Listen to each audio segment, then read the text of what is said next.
Le 30 mai, l'ambassadeur d'Azerbaïdjan au Kenya, Sultan Hadjiyev, a rencontré le président de l'Assemblée nationale kenyane, Moses Wetangula, pour renforcer la coopération interparlementaire. Les deux parties ont salué les initiatives bilatérales en cours, notamment la participation du Kenya à la COP29 à Bakou. L'ambassadeur a également mis en avant les actions humanitaires menées au Kenya par la Fondation Heydar Aliyev et l'agence Aida, telles que l'attribution de bourses aux étudiants kenyans. Cette coopération vise à diversifier les partenariats internationaux des deux pays. Le président de la Commission de l'Union africaine, Mahmoud Ali Youssouf, a salué la nomination de Kamil Al-Tayeb Idriss au poste de Premier ministre civil du Soudan. Ancien directeur général de l'Organisation mondiale de la propriété intellectuelle, sa nomination intervient dans un contexte de conflit armé entre l'armée soudanaise et les forces de soutien rapide qui a débuté en avril 2023, perturbant la transition démocratique amorcée après la chute du régime d'Omar el-Béchir en 2019. Dans une déclaration officielle, le président de la Commission de l'Union africaine a exprimé son espoir que cette nomination contribue de manière significative aux efforts en cours pour restaurer l'ordre constitutionnel et la gouvernance démocratique au Soudan.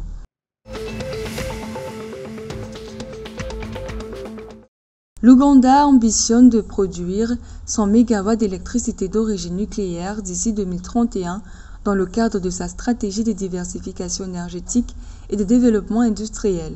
Pour lancer ce programme, un contrat a été signé avec la société sud-coréenne Korea Hydro & Nuclear Power, chargée de réaliser des études de préfaisabilité sur un site potentiel à Buyende dans l'est du pays. Actuellement, l'Ouganda dépend largement de l'hydroélectricité qui fournit la majorité de ses 2100 MW de capacité installée.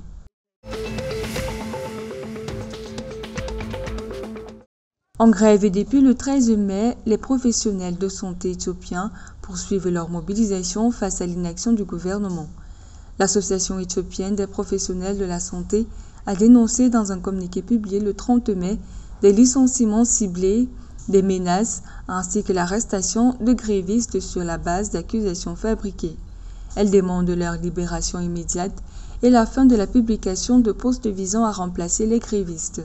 L'EPA, qui soutient les revendications depuis le début du mouvement, regrette l'échec des négociations et appelle à la création d'un organe de médiation incluant gouvernement, société civile et représentants professionnels.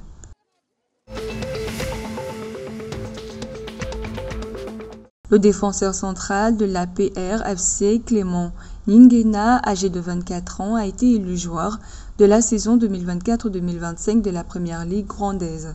Cette distinction récompense ses performances exceptionnelles avec APR-FC, club avec lequel il a contribué à la conquête du titre de champion national.